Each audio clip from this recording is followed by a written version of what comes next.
Ветер и проливной дождь – самое малое, с чем сталкиваются археологи во время своей работы. Именно на этом участке они ведут раскопки с декабря. Руслан работает поисковиком уже 8 лет. В этот раз затея чуть было не обернулась бедой. Словно в пушкинской песне о вещем Олеге из черепа выползла змея. К счастью, больших неприятностей Руслану она не причинила.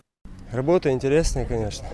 Во-первых, история, причастность к ней – это самое главное. Есть результаты, около 140, не считая вот то, что мы сейчас нашли, потому что это еще неизвестно, сколько их здесь. Совместная работа отряда «Терек» и военно-исторического общества продолжается уже 2 года. Здесь в 1942 году находился полевой госпиталь. Артефакты свидетельствуют о том, что раненых с фронта за Тереком привозили именно сюда.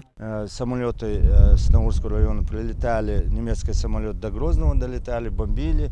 А здесь, по рассказам, тоже по архивным документам, очень много располагалось, очень много солдат, войск наших, и бомбили их, и, скорее всего, были точки противовоздушной обороны, вот зенитки стояли. Информацию о захоронениях поисковики собирают буквально по крупицам. Именно это место им показали старожилы села Знаменское. Но оказалось, военной историей увлечены не только старики. Узнали, что здесь поисковая группа, и решили помочь. Стало интересно, вот и пришли сюда.